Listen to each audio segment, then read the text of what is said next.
Hello, everyone. Welcome back to Noah's Arkology, episode 2. And I want to address um, an important question.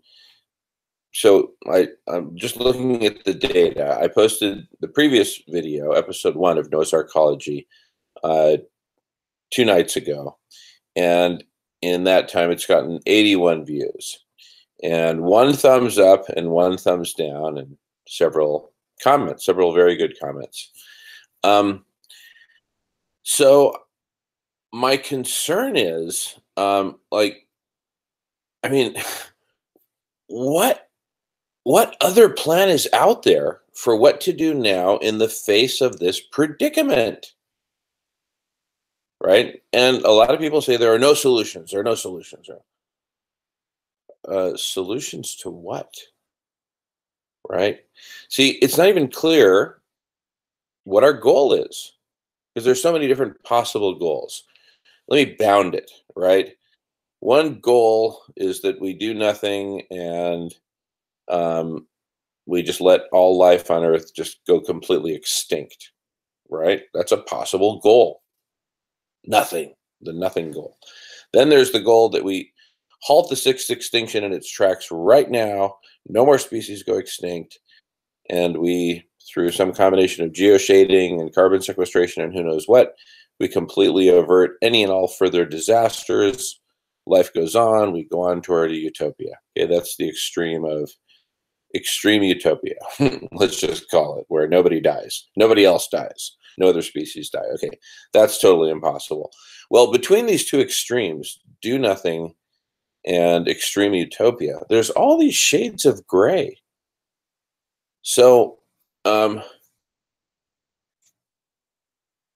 anyone says there are no solutions, I want to know, no solutions to what? What are you aiming towards, right? If your goal is do nothing and all life on Earth goes extinct, then, do nothing. That's the solution. You've got your solution. Do nothing. So, all right. So, having clarified that, let's start with a very modest shade of gray, very close to this goalpost over here. The do nothing and everything, all life goes extinct. Very close to that is we build a few bulletproof arcologies and we do some interesting stuff in whatever time that buys us. That might buy us 10 years, it might buy us 100 years, it might buy us. When I say us, I mean the select few people that would be in that arcology, right? Now, we could do a bunch of arcologies, including some very big ones, and we might save more than just a few people. We might save, hundreds of thousands of people, depending on how many we make, or even millions of people. I don't know. That's where we need to look at uh, what the options are and how we can make this become a mass global movement, right? With millions of supporters, maybe even tens of millions, who knows? And I get back to, what is the best course of action given our predicament? Which shade of gray should we aim for, right? You know, Further shades of gray toward in the direction of utopia would be lots of arcologies with lots of different purposes, lots of different functions, some of them cleaning up the bad. Let's just call it cleaning up the bad, whether it's cleaning the oceans, you could have floating arcologies doing some interesting things. And by the way, here's just kind of my mental paradigm for the whole thing. Let's say we go full on Guy McPherson, which I believe, we're going to do something close to that, which is a massive spike in temperature, like another 10 or 11 degrees C above where we are now, eventually stabilizing in some new equilibrium, hothouse state, which is quite inhospitable to life, generally, certainly in comparison to what we're experiencing right now in the beginning of 2018. And most species would go extinct. Now, what would make that considerably worse is if all the nuclear power plants melted down and the amount of radiation released would be enough to ionize, and therefore fry the atmosphere, and we'd be left with an atmosphere-free, lifeless, dead, hot, radioactive planet that doesn't support any life at all. So we really need to take out the nuclear power plants, shut them down safely. And so, that's kind of an obvious shade of gray to aim for, is that we safely shut down the nuclear power plants. What's the logical way to achieve that? Build a sufficiently big arcology that can store not only all the people, but all the equipment, fuel, spare parts, tools, you name it, computers, power, ability to generate power, et cetera, et cetera. And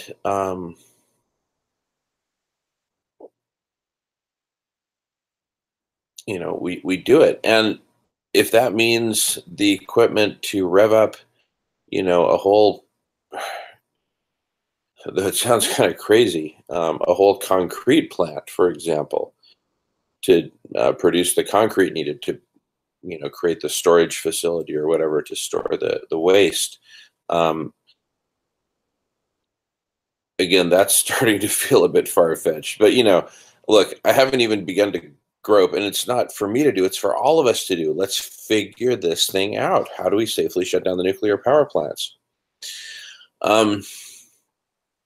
Anyway, that's one of the shades of gray. And there's probably several other critical things that we can do in the realm of cleaning up the bad. And then, as we articulated in Queen Melianor and I in episode 1, shepherding species, shepherding ecosystems, save the cockroaches, as my friend puts it. We'll have arcologies, including, floating arcologies dedicated to that purpose of saving as many of the cockroach species as we can.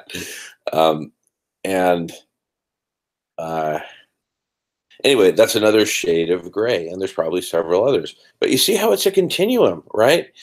And there's got to be something we can do that's more positive than do nothing and let all life go extinct.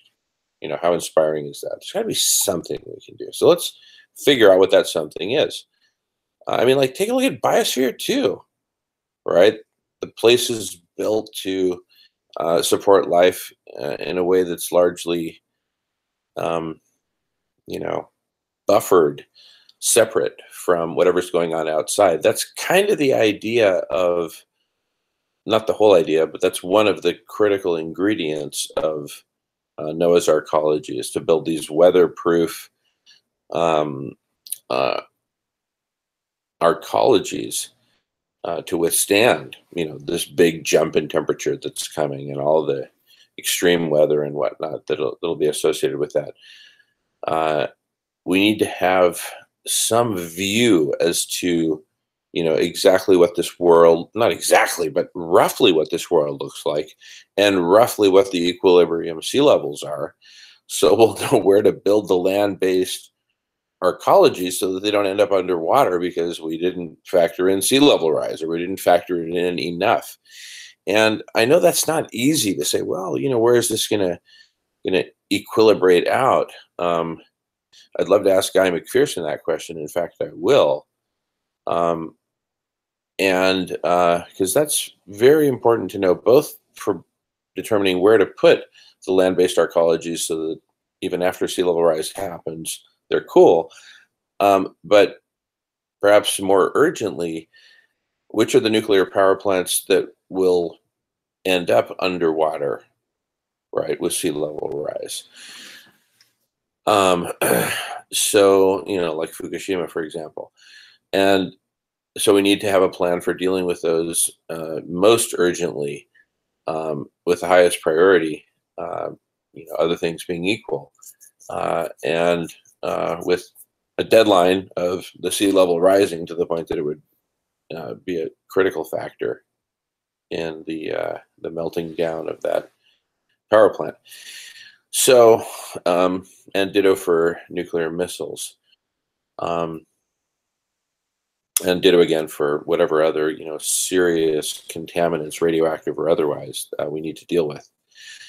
So, um, you know, given that that some of these shades of gray are imminently doable, right? We've got the materials, we've got the engineering, we've got the capital, we've got, the ways to do it. Um, why aren't we talking about this? What's the deal? What's holding us back?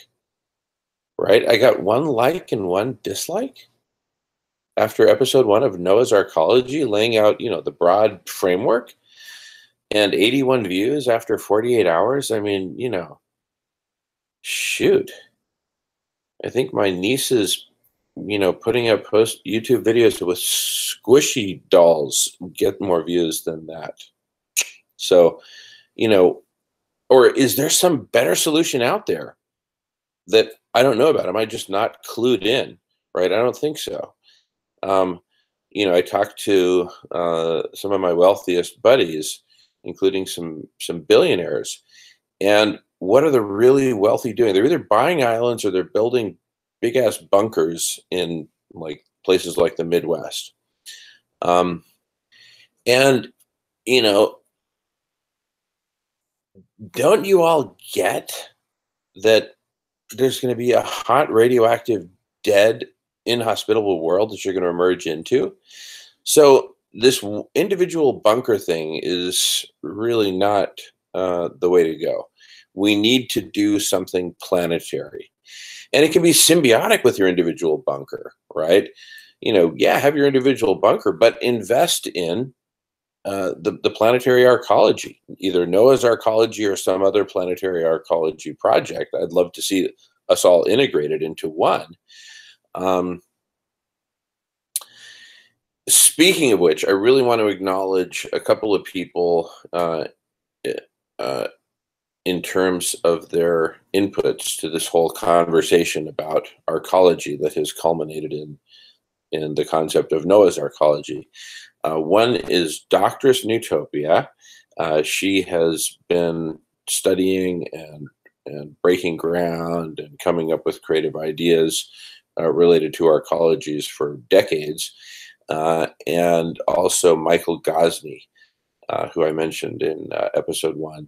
I've mentioned both before in the first video that we posted with Michael on the topic of arcology. And I just want to really acknowledge them and all the people who are working on arcologies and have had great ideas and concepts, some of which have been actually implemented in the real world.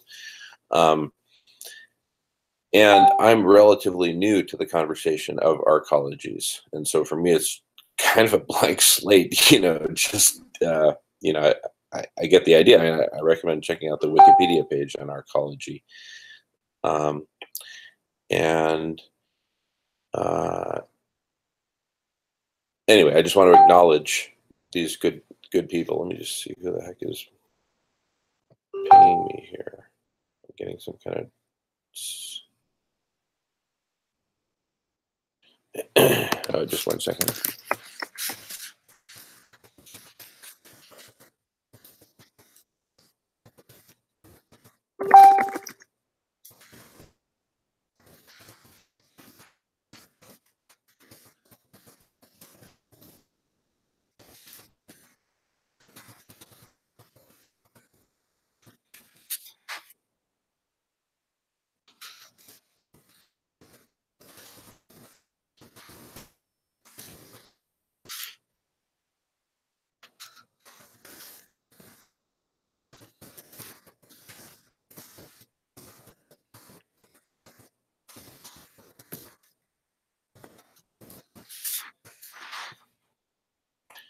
Okay, that ought to take care of that. Whew, sorry.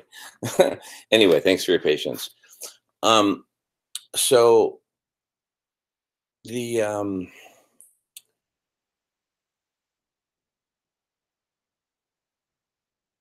we need to understand, I mean, really, what are our options? in the face of this predicament. I mean, for me, there's so many shades of gray. Let's have a conversation about it. Which shade of gray do we want to choose? Which one? Let's talk about it. What else are we going to do? Not talk about it? Look, for people who are in favor of not talking about it, please, somebody tell me your logic, right?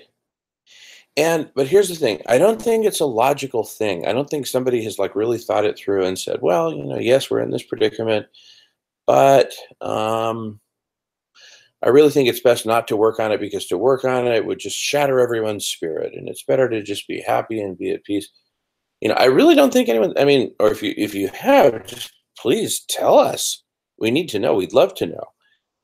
Um, but in the meantime, um,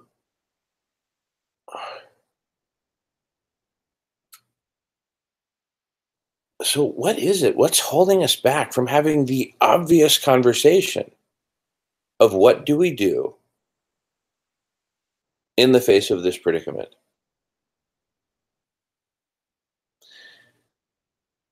I have a thought as to what might be holding us back. And that is that Professor Guy McPherson's message is really hard for us to assimilate and really take in and say, wow, you know. Um, Actually, I'm not going to say his message. I'm going to say his scientific predictions. I got some feedback earlier today. Uh, and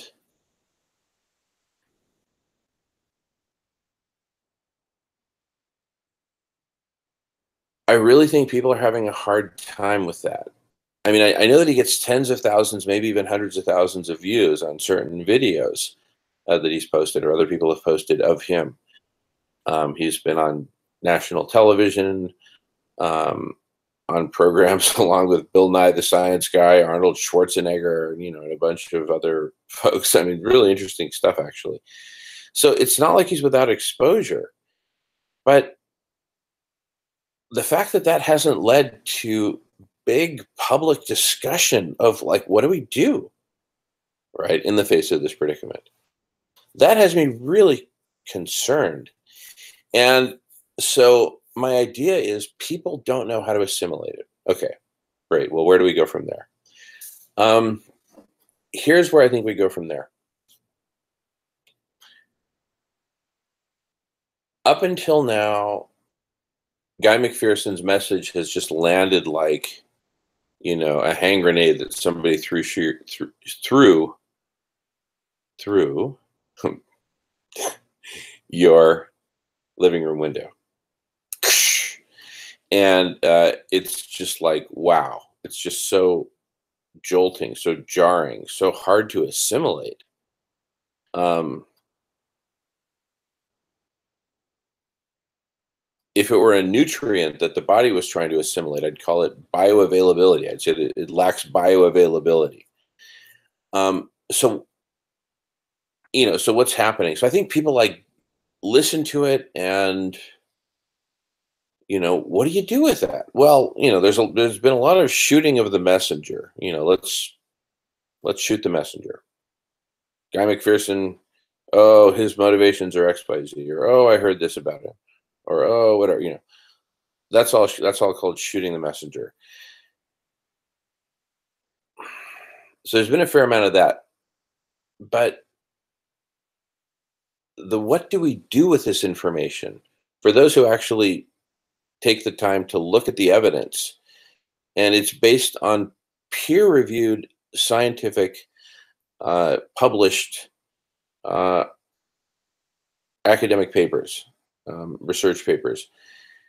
Uh, so they have to clear a very high bar, and he's simply synthesizing the results, the conclusions, the data, and so a lot of people obviously try to poke holes in his analysis, but I really think not that. I mean, I've actually traced down some of the, the ones that get the most Google juice that challenge Guy McPherson, and have worked through point by point with Guy McPherson himself. And bottom line, none of that holds water. None of the challenges hold any water.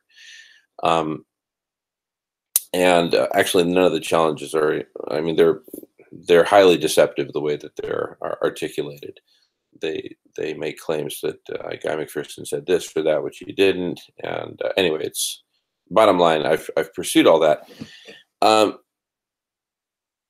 Why on earth isn't there a whole point by point analysis of this? And if somebody has something to refute it, right? It's not happening in the public conversation. So again, I think it's because people aren't assimilating it. Why aren't people assimilating it? Because we haven't, humanity has not figured out a way of how to make it assimilatable. And I think the key is that when we present the problem, let's just call it the problem, the predicament, what you will, we need the problem by itself is not assimilatable by the vast majority of humanity. The vast majority of humanity. There are exceptions, but I think we're pretty few and far between. So it's not assimilatable, broadly speaking, by itself. But if we pair it with something, I believe the combination can be assimilated. What is that? Well, again, let's call this the problem.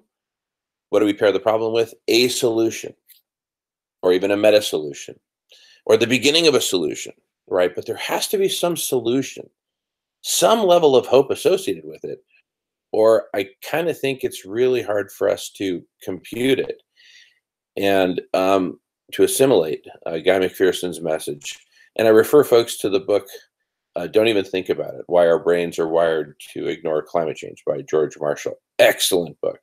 Anyway, that, just as the title suggests, we're actually kind of wired to ignore big planetary stuff, evolutionarily wired to ignore it, and really focus on the here and now, the immediate, predator, prey, and procreation, the 3 Ps. So all right, so where does that leave us?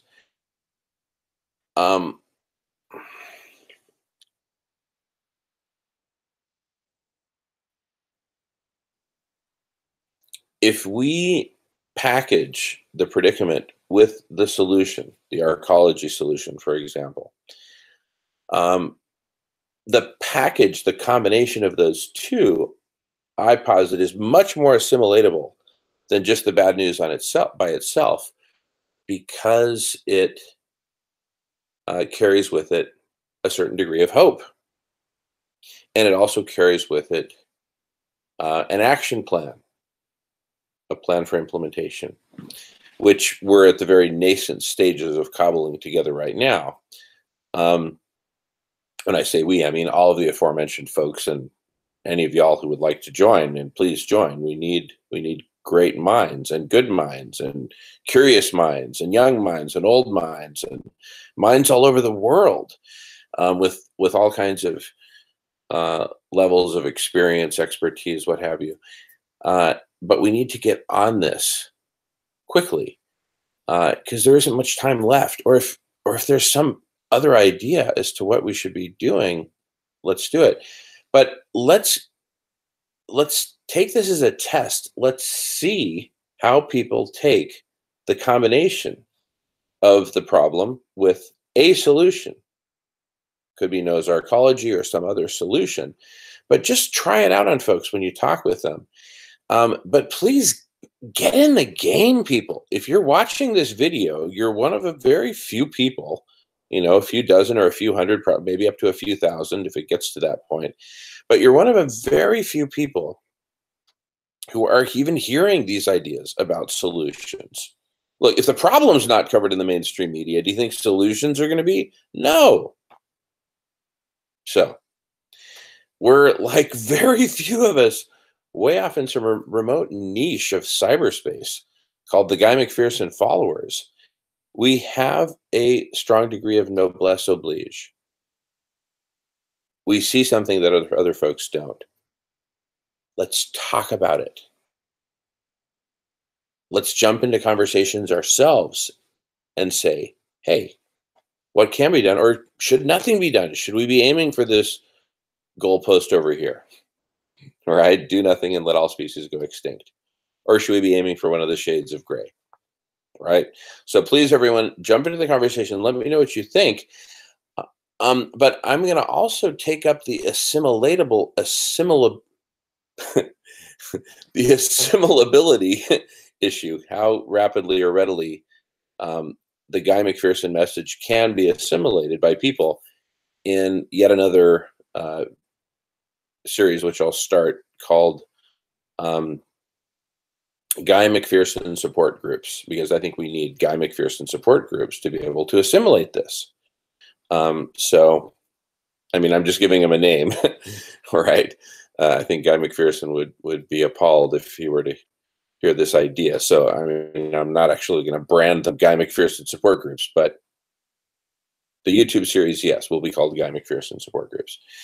Let's grapple with this. Let's grapple with it affects each of us when we heard the news about Guy McPherson. So we got to overcome this assimilability, digestibility, bioavailability issue about the Guy McPherson message as a predicament, his scientific predictions, and any degree of solution. The combination of the two versus one alone. Anyway, I'm repeating myself now. Let's get on that. Let's figure that out. And I challenge and encourage each of you to post this video on your Facebook page, tweet about it. You know, I don't care what you say about me or the message. You could say, oh, this guy with this radical idea, but, you know, I think at least it's interesting. At least somebody's talking about doing something positive in the face of this predicament.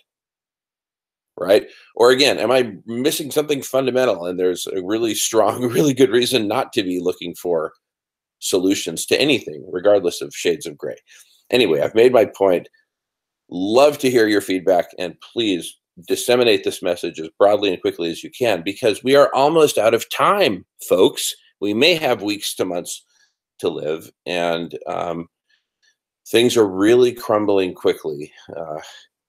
So really, let's get on it. Let's do it. So please blast the message as broadly as you can, as quickly as you can, and hit me back with your messages, your comments, your questions. Post a link to a video that where you jump on and have your say, right? Love to hear from you, and everyone, and lots of other people would as well. So let's do it. Thank you so much for your support. Arigato gozaimasu. See you next time.